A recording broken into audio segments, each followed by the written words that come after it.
Bonjour à tous, aujourd'hui, je vais vous raconter l'histoire incroyable d'un homme qui a défié toutes les lois de la physique et de la survie humaine.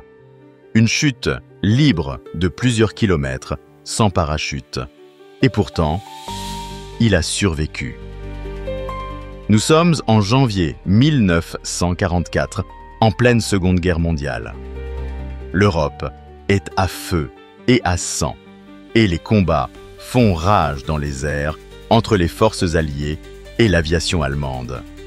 C'est dans ce contexte que commence l'histoire de Nicholas Alkemade, un sergent britannique de 21 ans, mitrailleur à bord d'un bombardier Avro Lancaster. Cette nuit-là, Nicholas et son équipage survolent l'Allemagne lors d'un raid aérien. Leur mission est périlleuse, mais ils sont entraînés à affronter le danger. Soudain, leur appareil est pris pour cible par un chasseur ennemi. Les tirs atteignent le fuselage, provoquant un incendie incontrôlable. Très vite, la chaleur devient insoutenable et la fumée envahit la cabine. Nicolas, installé à l'arrière de l'appareil, réalise avec effroi que son parachute, rangé près de lui, est en feu.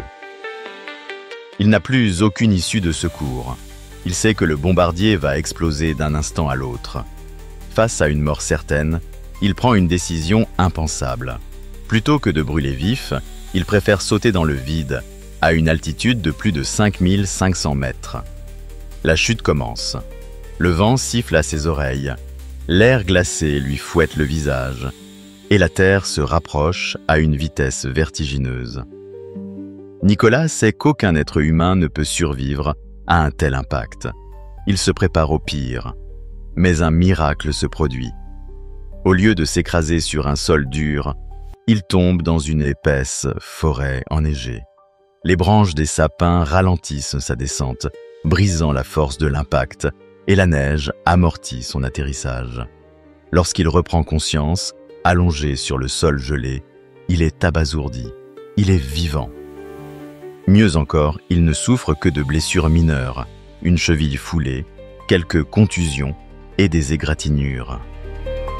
Incapable de marcher, il reste allongé plusieurs heures avant d'être découvert par des soldats allemands. Capturé, il est immédiatement conduit dans un camp de prisonniers. Les officiers allemands, incrédules face à son récit, refusent d'abord de le croire. Mais après avoir inspecté l'épave de son avion et constaté l'absence de parachute, ils réalisent que Nicolas dit la vérité.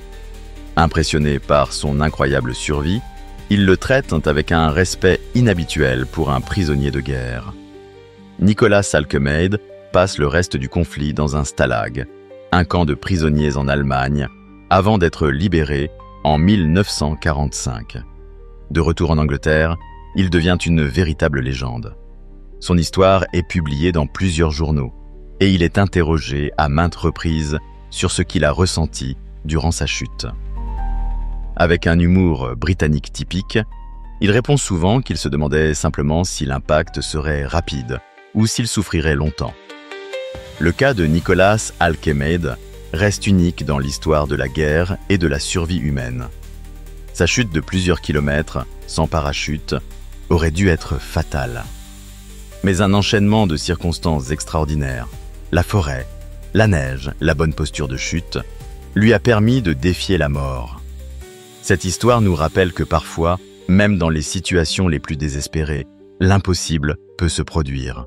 Nicolas, par son courage et sa chance inouïe, est devenu un symbole de survie et de résilience. Et voilà pour aujourd'hui. Demain, nous plongerons dans l'histoire d'un trésor perdu, dont la recherche a duré plusieurs siècles avant d'être enfin retrouvé. Une quête fascinante vous attend. À bientôt pour une nouvelle page d'Histoire vraie.